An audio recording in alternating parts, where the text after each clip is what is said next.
যুদ্ধের একটা স্বভাব আছে, একবার শুরু হলে সে আর কারো কথা শোনে না। তাকে আপনি থামতে বলবেন, সে শুনবে না। তাকে আপনি সীমা শেখাতে চাইবেন, সে রেগে যাবে। যুদ্ধ যেন এক বেয়াড়া কিশোর, যে রাগে ক্ষোভে নিজের ঘরই ভাঙচুর করে বসে। এই মুহূর্তে ইরানকে ঘিরে যে যুদ্ধ চলছে, সেটাও ঠিক তেমনই। কেউ আর কাউকে মানছে না, কেউ আর হিসাব রাখছে না, কোথায় শেষ কোথায় শুরু। এদিকে বিশ্ব তাকিয়ে আছে যুদ্ধ থামার অপেক্ষায়, কারণ এই যুদ্ধ দুনিয়ার বুকে জগদ্দল পাথরের মতো চেপে বসেছে। কবে কিভাবে থামবে এই ভয়ানক ধ্বংসযজ্ঞ?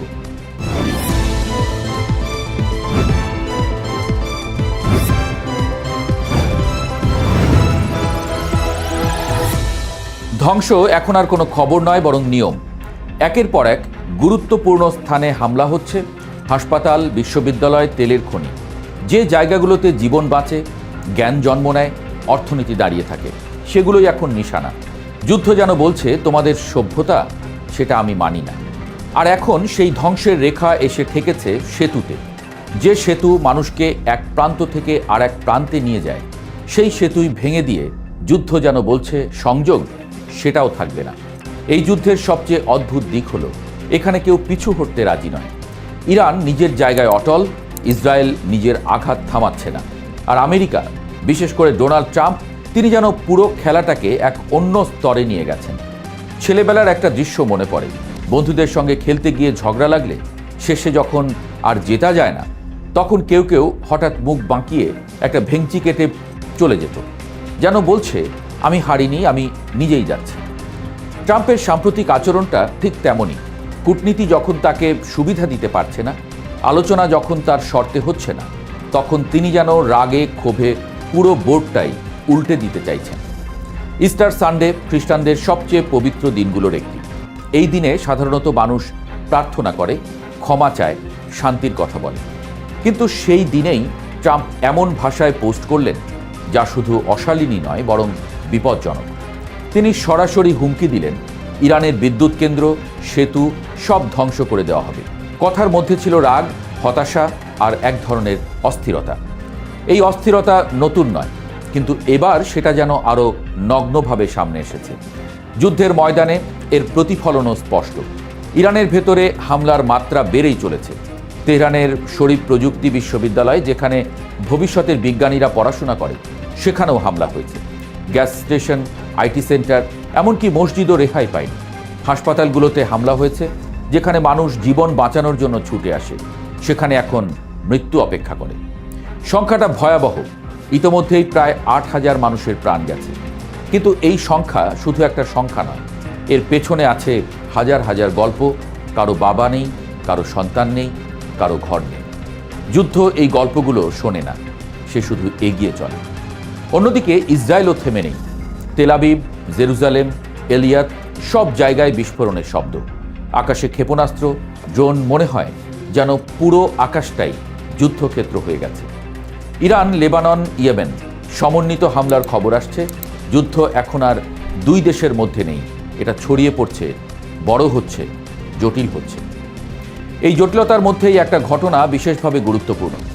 ইরানের দুর্গম পাহাড়ি এলাকা থেকে এক মার্কিন পাইলটকে নাটকীয়ভাবে উদ্ধার করা হয়েছে। এই ঘটনাকে চাইলে সতর্ক বার্তা হিসেবে দেখা যেত, কারণ যদি ইরানি বাহিনী তাকে আগে খুঁজে পেত, তাহলে পরিস্থিতি সহজেই জিম্মি সংকটে রূপ নিতে পারত।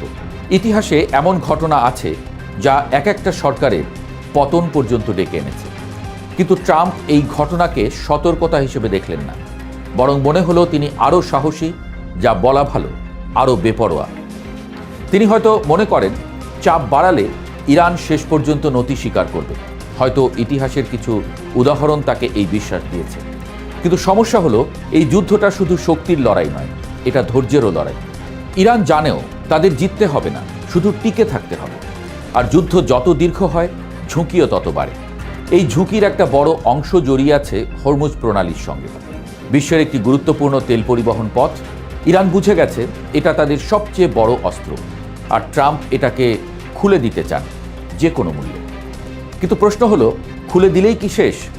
সেটাকে খোলা রাখার জন্য যে দীর্ঘমেয়াদী উপস্থিতি দরকার, সেটার জন্য কি তিনি প্রস্তুত?